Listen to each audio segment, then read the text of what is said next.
किस्से कहानियाँ with motivation channel में आपका बहुत बहुत स्वागत है। तो दोस्तों शुरू करते हैं आज की कहानी। मेरा नाम अनन्या है।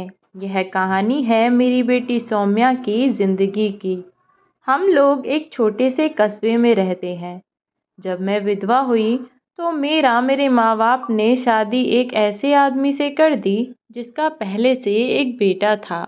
अब मेरा बेटा और बेटी एक ही कमरे में सोते थे, लेकिन सुबह उठते ही मेरी बेटी बेड की चादर दिन प्रतिदिन चेंज कर देती। फिर मुझसे छिप छिपा कर वह पुरानी चादर को धो देती और फिर खुद नहाने के लिए चली जाती थी। कभी कभी तो वह चलते फिरते बेहोश भी हो जाया करती। वह हर रोज़ कमज़ोर होती जा रही थी। एक दिन यह जानने के लिए मैं सुबह जल्दी उठकर उसके कमरे में चली गई, और यह क्या, वहाँ का मंजर देखकर मेरी आंखें खुली की खुली रह गईं। दिल से बस एक ही दुआ निकली कि ये सब किसी को न देखना पड़े, क्योंकि मेरी बेटी और मेरा बेटा। मेरी शादी के 2 साल बाद ही मेरे पति की मौत हो गई। मेरी उम्र 18 वर्ष की है, क्योंकि मेरे घर वालों ने मेरी शादी 16 साल की उम्र में कर दी थी। जैसे मैं अपने घर वालों के ऊपर बोझ थी, और उन्होंने मेरी शादी इतनी छोटी उम्र में कर दी थी। मेरे पिता को एक बेटे की चाहत थी, लेकिन उनके घर में मेरा जन्म हुआ तो जैसे उनके अरमान टूट गए। जिस दिन से मेरा जन्म हुआ, मेरी माँ को मेरे घरवाले सुख से न रहने देते, और पिताजी मुझे बिल्कुल प्यार नहीं करते थे। उन्होंने मुझे कभी भी दिल से नहीं अपनाया था। बस इतना ही समझ लो कि उन्होंने मुझे अपने घर से बाहर नहीं फेंका, वरना उनको मैं एक आँख भी न भाती, क्योंकि उनको एक लड़के की चाहत थी। वो हमेशा मुझसे गुस्से में बात करते, ये तो खानदान में आज तक किसी ने दूसरी शादी नहीं की, जिसकी वजह से मेरे पिताजी भी दूसरी शादी न कर सके। वरना अगर उनका बस चलता तो मेरी माँ को और मुझे छोड़कर दूसरी शादी कर लेते। इसलिए उन्होंने मेरी शादी भी इतनी जल्दी करा दी थी। मेरा पति एक सरकारी स्कूल में क्लर्क था। हम दोनों की एक छोटी बेटी भी थी, लेकिन एक दिन स्कूल से वापस आते हुए मेरे पति का एक्सीडेंट हो गया और उनकी मौके पर ही मौत हो गई। वह दिन मेरे लिए किसी कयामत से कम न था। जैसे मेरे ऊपर मुसीबतों का पहाड़ टूट पड़ा। चारों तरफ से मुझे परेशानियों ने घेर लिया। अब मैं करती भी तो क्या करती। जैसे तैसे थोड़ा समय बीता तो सास ससुर ने भी मुझे उस घर से भगा दिया और फिर से मुझे मेरे घर भेज दिया। मेरे सास ससुर मेरे साथ ऐसा व्यवहार करते जैसे मैंने ही उनके बेटे को मार दिया हो। वो लोग मुझे बोझ समझने लगे थे। मैं क्या करती, चुपचाप अपने घर आ गई। तो मैं पहले ही अपने घर वालों के लिए बोझ थी। मैं अपनी बेटी को गोदी में लेकर बहुत रोया करती। अब मेरे माँ बाप ने मेरी दूसरी शादी कर दी। जिस आदमी से मेरी शादी की गई वह आदमी भी शादीशुदा था, और उसकी पत्नी की भी मौत हो गई थी, और उसके पास एक बेटा था। उसका बेटा मेरी बेटी से 1 साल छोटा था। क्योंकि हम दोनों एक जैसे थे, इसलिए हम दोनों की शादी कर दी गई। धीरे धीरे समय बीतने लगा और मेरी बेटी सौम्या 16 साल की हो गई। वहीं मेरा बेटा राजा भी 15 साल का हो गया था कि तभी बीमारी के कारण मेरे दूसरे पति की भी मौत हो गई। क्योंकि घर हमारा अपना था तो किराए की टेंशन नहीं रहती थी, और घर में ही छोटी सी एक किराने की दुकान भी थी, तो गुजारा हो रहा था। एक दिन रात को मैं सोई हुई थी कि मुझे बहुत तेज़ आवाज़ आई। ये आवाज़ मुझे मेरे बेटे राजा के कमरे से आई थी। मैं बहुत घबरा गई और अपने बेटे के कमरे की तरफ भागी। वहाँ जाकर देखा तो कमरे की छत गिरी हुई थी। मैं बहुत घबरा गई। मुझे लगा शायद राजा इसके नीचे कहीं दब तो न गया हो। अगर ऐसा कुछ हुआ हो तो मैं उसके स्वर्गवासी पिता को क्या मुंह दिखाऊंगी। मैंने पागलों की तरह राजा राजा चिल्लाने लगी कि तभी पीछे से राजा ने कहा, क्या हुआ माँ? तो मुझे सुकून मिला कि राजा ठीक है। मैंने हाथ जोड़कर भगवान का शुक्रिया अदा किया कि राजा सही सलामत है। अब कमाई का कोई साधन तो रहा नहीं और ऊपर से कमरे की छत गिर जाने के कारण एक ही कमरा बचा हुआ था। मेरे पूरे घर में 3 कमरे थे। एक कमरे में राजा रहता था और एक कमरे में दुकान का सामान भरा हुआ था और एक कमरे में हम माँ बेटी रहा करते थे। अब राजा के कमरे की छत गिर जाने के कारण एक बड़ी समस्या खड़ी हो गई थी। सर्दियों का मौसम होने के कारण बाहर भी नहीं सोया जा सकता था।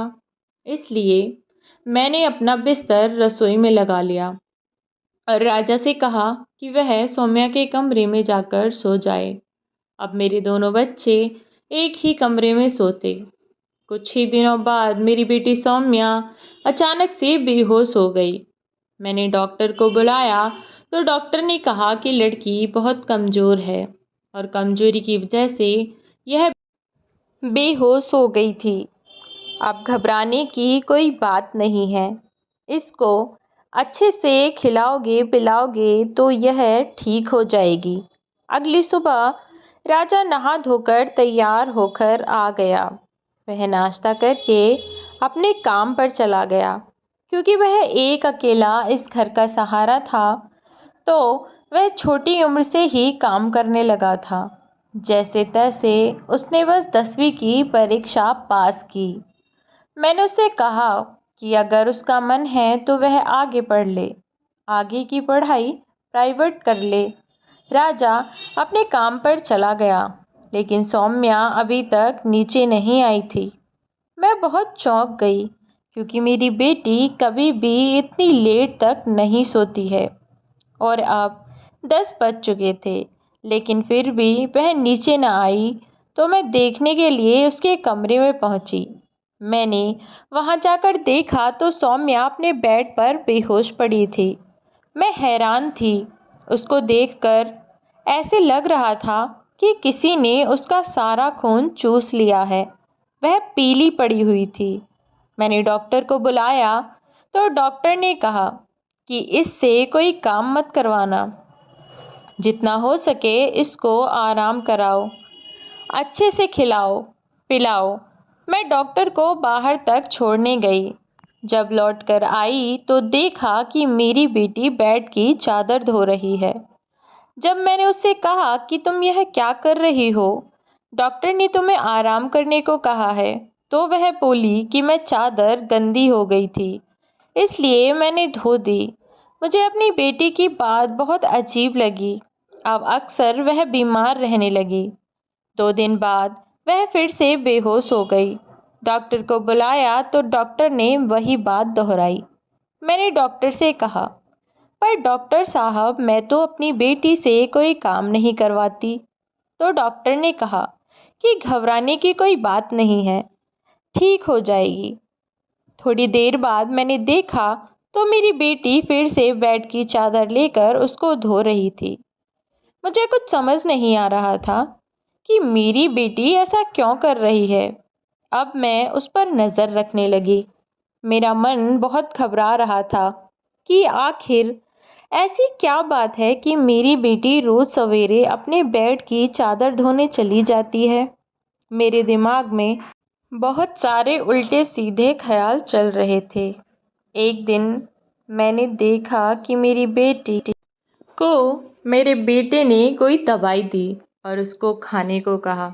मेरी बेटी ने भी वह दवाई लेकर अपने दुपट्टे में छुपा ली और रात को खाना खाने के बाद वह दवाई खाकर सो गई।